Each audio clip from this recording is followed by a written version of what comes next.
예, 여러분 안녕하세요. 자, 오늘은 고소설의 사회와 인간에 대해서 강의를 하도록 하겠습니다. 자, 여러분 교재로는 22페이지부터 이제 고소설의 사회와 인간입니다. 페이지 22쪽. 자, 거기 이제 보면, 자, 여기서 이제 중요한 것은 이제 우리가 그 신성소설과 신성소설과 세속소설의 차이점을 좀 여러분이 알아두시는 것이 아주 중요합니다. 그래서 이 두 개를 좀 도표화시켜서 정리를 하는 걸로 시작을 하겠습니다. 일단 신성소설이라고 하는 것은 이 구성 자체가 어떤 구성이냐면 영웅의 일대기를 구성한다. 영웅의 일대기 구성이다라고 볼 수가 있어요. 자, 그런데 이 세속소설 같은 경우는 뭐겠습니까? 그런 그 영웅의 일대기의 원형성, 영웅의 일대기의 그런 그 원형성 있죠? 그런 그 원형성을 파괴한다라고 볼 수가 있겠고요. 자, 그 다음 두 번째로는 이 신성소설은 부자기적이고 그러니까 자기적이지 않다는 거죠. 불수의적 갈등이라는 거예요. 수의적이라는 건 내 마음대로 되지 않는다는 거죠. 이런 것들이 상당히 그 많이 등장을 하게 되는데 이 세속소설 같은 경우는 극적이고 그 다음에 강렬한 갈등의 설정과 등장 이런 게 이제 있다는 거죠. 그리고 이제 이런 그 갈등이라고 하는 것도 이 세속소설에서는 주인공의 의지와 노력에 의거한 그런 그 갈등의 해소죠. 이런 것들이 이제 등장한다는 것이 될 수가 있겠고요. 또 신성소설 같은 경우는 어떤 뭡니까? 비세속적이라고 이야기를 할 수 있죠. 세속적이지 않다는 거죠. 그리고 천상적인 경외감. 그러니까 경외감이라는 것은 그 두려워하면서도 존경한다는 거죠. 이런 거. 그 다음에 이제 그런 것이 있고, 이 주인공이 어떻습니까? 주인공의 고귀한 출생이죠. 고귀한 출생과 비범, 그러니까 평범하지 않다는 거죠. 이런 것들을 이제 강조한다고 볼 수가 있다는 거죠. 자, 그런데 이 세속소설에서는 뭡니까? 이 주인공의 영웅성이라든가 또는 비범성을 배제시켜요. 배제시키고 일상성, 세속성과 계야적 욕구. 이 계야라는 것은 개별적인 자아를 가리켜요. 이런 것과 이제 이것들의 성취를 이야기한다고 볼 수가 있습니다. 성취를.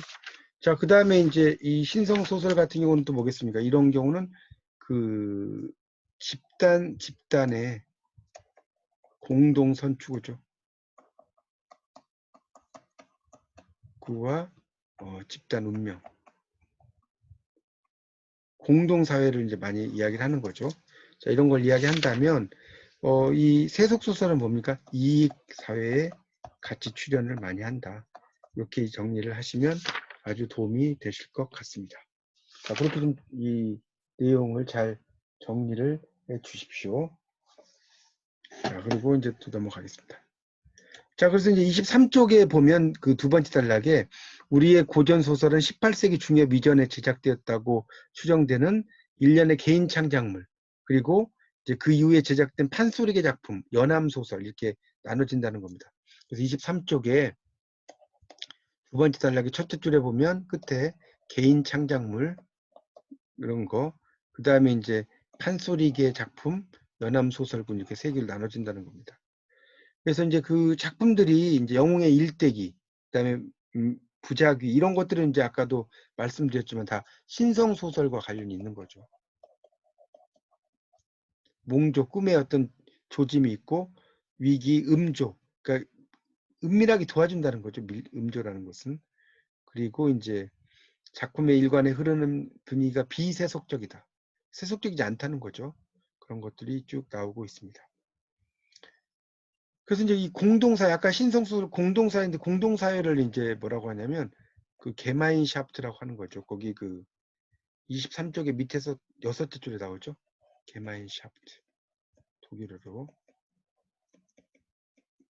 이익사회는 뭐겠어요? 세속소설에 이거는 게젤샤프트 이렇게 이야기를 하죠. 자, 그 다음에 이제 판소리계 소설과 연암소설군 이런 건 다 세속소설과 관련이 있다고 볼 수가 있겠습니다. 그래서 23페이지에 밑에서 둘째 줄에 보면 춘향전, 흥부전, 양반전, 허생전의 어느 작품에서도 주인공이 탄생에서 죽음에까지 이르는 일세기가 다루어지진 않는다 이렇게 나왔죠. 그리고 갈등은 되게 극적이고 강렬하다 이런 얘기가 또 나오고 있습니다. 그래서 세속적 욕구와 문제의식에서 촉발이 되고 천상적인 주제자의 의도에 따라 등장인물의 천정. 자, 이 천정이라는 것은 하늘이 정해줬다는 거예요. 천정한 이런 말이 있죠. 하늘이 정해준 운명과 인생의 역정이 주어지고 주인공 자신의 의지가 작품 전개에 관여할 수 없게 되어 있는 경우 이게 불수의라는 거죠. 내 뜻대로 되는 게 아니라는 거죠. 그런 걸 이야기합니다. 그 다음에 좀 내려가면 3번 있죠. 갈등 또는 위기 해소 과정에서 강렬한 의지와 노력이 수반된다. 그래서 팔자수관로 돌려서 해결될 때까지 체념하거나 관망하진 않는다. 더구나 조상의 음덕이나 현몽, 꿈속에서 뭔가 나타난다는 거죠. 그런 것들이 나온다는 거죠. 그런 것의 위기가 해소되는 게 거의 없다. 자, 흥부전에서는 보은박이라고 나왔죠. 은혜를 갚는 박이라는 거죠. 그래서 페어리테일이라고 나왔죠. 우화. 우리가 이제 페어리란 건 요정이라는 뜻이거든요. 요정의 이야기. 그래서 이제 우화라고 이야기를 쓴 겁니다. 그래서 이적, 기이한 행적의 시연에서 심리적인 진실을 체험할 수 있는 신화와 우화는 별개의 것이다. 이렇게 또 나오고 있죠. 그 다음에 이제 4번에 보면 작중인물, 특히 주인공에게서 영웅성, 비범성이 제거됐다. 이런 말 나오고요. 또 5번 보니까 작품 분위기에서 신화성, 경건성이 또 배제되었다. 이런 말도 나옵니다. 그런 것들 한번 읽어보시면 될 것 같습니다. 그래서 이제 25쪽으로 이제 가보면 25쪽을 가보시겠습니다. 거기 이제 두 번째 단락. 그래서 18세기 중엽을 분수령으로 개인 창작의 영웅담과 판소리계 작품군을 상호 조응했을 때, 이 조응이라는 말은 지금 25쪽에 나와요. 25쪽에 두 번째 단락의 둘째 줄. 이게 이제 빛을 조자에 응할 응자입니다. 서로 이제 비춰서 본다는 거죠. 이걸 이제 좀 어려운 말로 조응이란 말 쓰는 거죠. 그래서 이질성을 신성성, the sacred, sacred가 이제 신성한 홀리와 같은 말이죠. 그다음 세속성 프로페인 이렇게 나눠진다는 겁니다. 그래서 이제 그런 내용은 한번 읽어보시면 좋을 것 같으니까 넘어가겠습니다. 자, 신성소설의 원형성과 교리로 넘어가면 거기 26페이지에 보면 26페이지에 두 번째 단락, 세 번째 단락의 내용에서 신성소설은 구조적인 측면에서 신화나 영웅담을 멀리 넘어서지 못하고 있다. 그래서 작품에 따라서 출입이 있음은 사실이나 이 계열의 작품은 다음과 같다. 그래서 이제 이 부분 그 1번부터 7번까지 나오죠. 26페이지에. 자, 여기 위에다가 일반적인 구조적 골격. 자, 이렇게 써 주십시오. 자, 그래서 이제 거기에 보면 이제 1번부터 7번까지 그래서 이걸 이제 뭐라고 하냐면 이제 신화의 주인공이 보여주는 일대기다. 써놓으십시오. 그래서 상류계층은 주인공의 가계에 관한 소개, 주인공의 초현실적인 탄생이죠. 천상계에서 내려와요. 또 탄생 시의 선녀의 현몽, 출현. 또 여기서 이제 실세라는 말이 이제 나오는데 이 실세는 세력을 잃었다는 뜻이에요. 내가 뭐 여기에 실세야 그 실세가 아닙니다. 세력을 잃었다는 뜻이에요. 이렇게 쓴 이 실세, 힘력자. 실세라는 게 이제 세력을 잃었다는 그런 의미에서 실세죠. 그리고 이제 도적의 침입에 의해서 가족이 흩어지고 비운, 그러니까 막 힘든 상황이 오는 거죠. 또 현신한, 꿈에 나타난 선녀, 도사, 기타 인물에게 의탁되고 양육돼요. 그리고 습득한 도술이나 신의력의 도움으로 별난에서 공을 세우죠. 그러니까 이런 걸 이제 우리가 입공이라고 그래, 입공. 설립자에다가 공자 써가지고 이 5번 부분 말하는 겁니다. 명예로운 기한 지상적인 부귀영화 천상계로 핵이죠. 천상계. 그러니까 이 신성소설 자체가 하늘과 관련이 있는 거니까 이런 그 천상계로의 회귀가 등장을 하겠죠. 자, 그래서 이제 신성소설의 이제 골격은 그 1번부터 7번까지 나오죠. 자, 볼까요? 26페이지 1번 고기로운 혈윤이 돼 회임, 그러니까 임신했다는 거죠. 장애가 있거나 회임이 비정상적이다. 현몽 탁선, 그러니까 뭔가에 의탁해서 알려주는 거죠. 기아와 은신, 아이를 버리는 거하고 이제 숨는 거죠. 하천민 혹은 야수에 의한 수양, 그러니까 동물이 젖을 먹여서 키운다는 거죠. 개선의 환양과 복수, 돌아오는 거죠. 도읍을 창건하고 이례적으로 죽는다. 이런 구조로 신성소설 되어 있다. 자, 27쪽의 그 세 번째 단락, 특히 최고운전에서 볼 수 있는 서구 영웅담과 유사성은 신성소설의 보편적 상징이다. 그래서 최고운은 바로 채치원을 가리켜요. 채치원을 이야기하고요. 이 채치원은 고운이라고도 하지만 고운이라고 외로운 그림자, 구름이란 뜻이죠. 해운이라고 돼, 해운. 그래서 부산에 가면 해운대가 있지 않습니까? 이 해운대 해운이 채치원의 호예요. 그러니까 채치원이 머물던 곳이라는 뜻입니다. 자, 고운의 모친이 고운의 부모가 상류계층이고 금적, 금대지, 이 저자가 돼지 저자거든요. 붙들려 갔다 그 뒤에 고운을 낳는다. 그러니까 탄생 과정의 장애죠. 고운이 부모에 의해서 버려지고 버려진 고운을 조수 및 선녀가 보호해주고 고운이 뛰어난 문장력으로 기이한 행적을 행하죠. 또 입당, 당나라에 가서 많은 시련에 부딪히며 신의에 의해서 위기를 모면해요. 그리고 중국에서 입신양명, 귀국, 신선으로 변한다. 나오고 있습니다. 넘어가겠습니다. 자, 그래서 거기 이제 그 28쪽에 보면 두 번째 단락, 요컨대 최고운전은 구조적인 원형성을 가장 충실하게 보유하고 있다.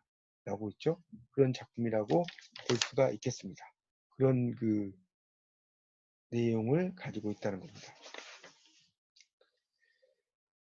그 밑에 있는 건 여러분이 한번 읽어보시고요. 거기 이제 28쪽의 마지막 단락, 최고운전이 구조적인 원형을 보이면서도 작품 내면에서는 인접 강대국에 대한, 자, 인접 강대국에다 밑줄 쳐면서 이게 이제 중국을 가리켰죠, 중국. 강렬한 적대의식. 그래서 박시전, 임경업전, 임진록과 전맥된다. 나오고 또 있습니다. 자, 29쪽으로 이제 다시 가겠습니다. 29쪽. 자, 그런 내용이 쭉 나오고 있고요. 자, 그 다음에 그래서 이제 그 29쪽의 중간 정도에 보면 결국 다음에 이 작품도 국가에 대한 충성이라는 도그마, 이 도그마라고 하는 것이 이제 있는데 일종의 그 뭐 도그마는 그 어떤 권위 이런 걸 말하는 거죠. 인간의 선행한다. 개별적 자아보다는 정의 혈단이 선행하는 공동사회적 인간상이 중요하다. 그 다음에 낙성비룡이 나올 텐데 이 낙성비룡은 뭐예요? 중간 형식 소설이죠. 소설입니다. 그래서 이제 내용이 쭉 밑에 보면 나오죠. 주인공 이경모의 가문은 가난하지만 청렴한 선비 집안이다. 이경모는 회태, 그러니까 임신했다는 소리죠. 18삭, 18달 만에 낳아요. 1년 6개월이죠. 이경모는 구몰로, 부모님이 다 이제 몰락한다는 거죠. 농민인 장우의 집에 고공, 품팔이에 품팔이. 전락해서 시련을 겪고요. 승상 양자윤의 지인지감은 뭐냐면 사람을 알아보는 어떤 그 눈 이런 거죠. 그래서 사유가 되고 또 양승상이 돌아가시고 처가 건속의 핍박 집을 떠나죠. 실현 과정에서 돌아가신 장인의 현몽으로 위기를 모면하고 노승에게 의탁해서 수학을 합니다. 자, 그래서 30쪽으로 이제 넘어가면요. 30쪽으로 넘어가 보세요. 자, 그래서 이제 이 작품은 셋째 줄에 가문이 가난한 선비다. 부모의 구몰로 농가의 고공이 된다. 탈신성이라는 거죠. 신성적이지 않다는 거죠. 그런 이야기를 쭉 써놨습니다. 그리고 그 장모가 시비, 이 종이죠. 종을 시켜서 사유에게 오물세리를 하는 장면에서는 묘사기법에서 오는 세속적인 리얼리티를 느끼게 한다라고 나오고 있습니다. 그렇게 이해하시면 되겠습니다. 자, 32쪽.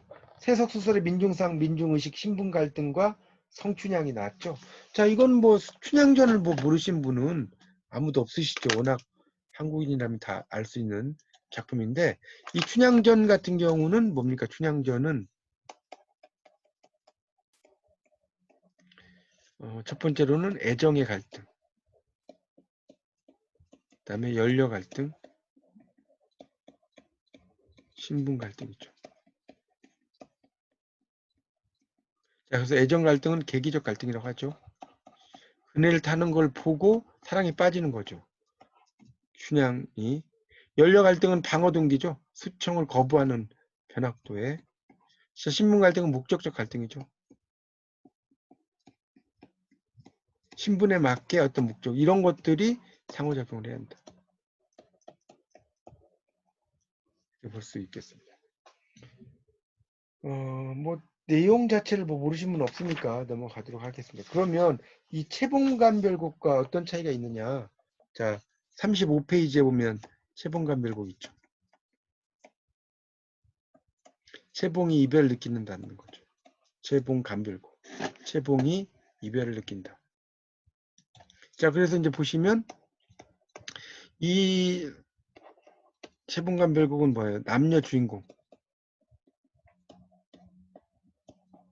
모두 양반 출신이다. 그런 얘기죠. 자, 그 다음에 어떤 채봉의 경제적 갈등.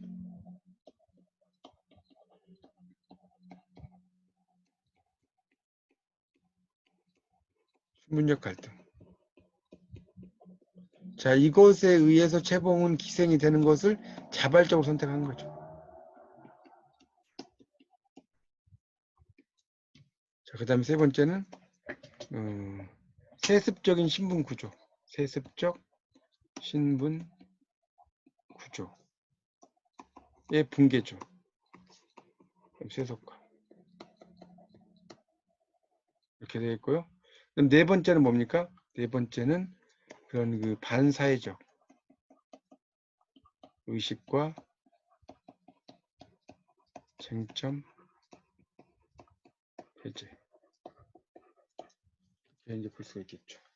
그래서 이제 쭉 읽어보시면 이제 그런 내용들이 나옵니다. 근데 이제 자발적인 선택이다 보니까 결국은 이제 자발적인 선택에 의해서 채봉은 기녀가 되죠.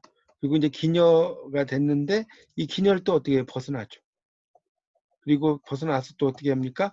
강필성과 혼인하죠. 이렇게 나오고 있습니다. 자, 그 다음에 이제 그 양반전에 대한 이야기는 39쪽에 나오죠. 39쪽에. 39쪽에 이제 연안 박지원의 양반전에 대한 이야기가 나오고 있습니다. 39쪽. 그러니까 결국은 그 양반전이라고 하는 것은 뭡니까? 족보를 판 양반이죠.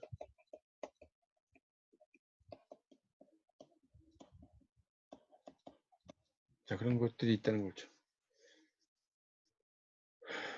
그 다음에 이제 두 번째로는 이제 뭐냐? 신분과 교환 가치죠.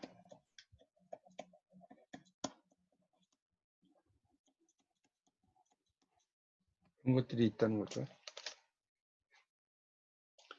자, 그 다음에 이제 어떤 그 양반의 또 권리 조항이 있죠.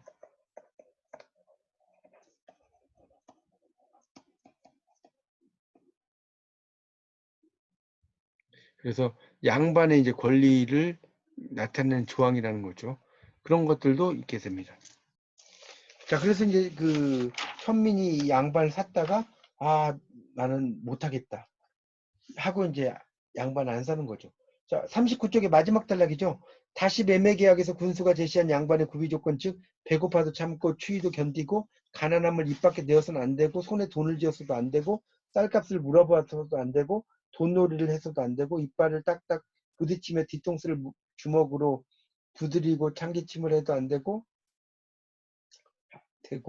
입맛을 다시 안 잡고 관은 뭐 이렇게 쭉 나오고 있죠. 설명 쭉 되고 있습니다. 자, 40쪽. 자, 그래서 이제 그런 내용들을 토대로 해서 여러분이 한번 쭉 공부를 좀 해주시면 될 것 같고요. 그래서 이제 연안 박지원은 이제 특히 이제 그 칠척대왕이라는 말 쓰죠. 거기 이제 한 15, 6줄 정도에 보면 중간에 한 놀부와 양반은 다 같이 민중의 적이요 사회에 해악만 끼치는 특권층, 즉 칠척대왕인 것이다. 이렇게 나오고 있습니다. 한번 읽어보십시오.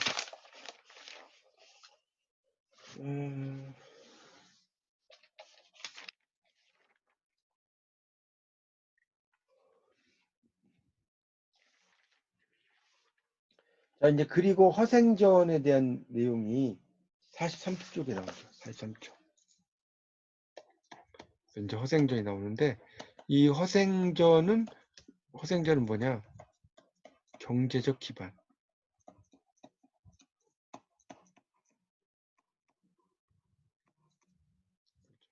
이런 것들이 중요하다는 거죠. 자, 그 다음에는 뭡니까? 상품 독점의 이중적 의미. 자, 그래서 이제 첫 번째는 빈약한 유통구조. 두 번째는 독점 법의 비윤리적 성격을 비판한다. 이제 볼 수 있겠죠. 자, 그런 것들을 토대로 해서 좀 보시고요. 이제 마지막으로 47쪽에 보면 거기 첫째부터 7제까지 있죠. 첫째는 신성소설에서는 공동사회적인 인간상이 제시되고 개화적인 인간보다 교리가 성행했다. 봤죠? 둘째, 세속소설에서는 이익적인 인간상 그런 거 나오고요. 셋째는 세속소설 전반에 투영된 강렬한 민중의식은 연암소설에서보다 확대 심화됐다. 자, 그 다음에 이제 그런 것들도 알아두시면 좋겠습니다. 뭐 이제 그런 내용들을 쭉 한번 여러분이 읽어보십시오. 그래서 47쪽의 마지막에 보면 7째, 고전소설 작품의 내면에서 자체적인 발동적 역동성을 발견하고 현대문학과의 전맥의 가능성을 부인할 수 없다. 이렇게 이야기가 되고 있습니다. 여러분 다시 한번 잘 정리하셔서 이 내용들을 여러분의 어떤 지식으로 잘 만드시기 바랍니다. 이상 강의 마치겠습니다. 감사합니다.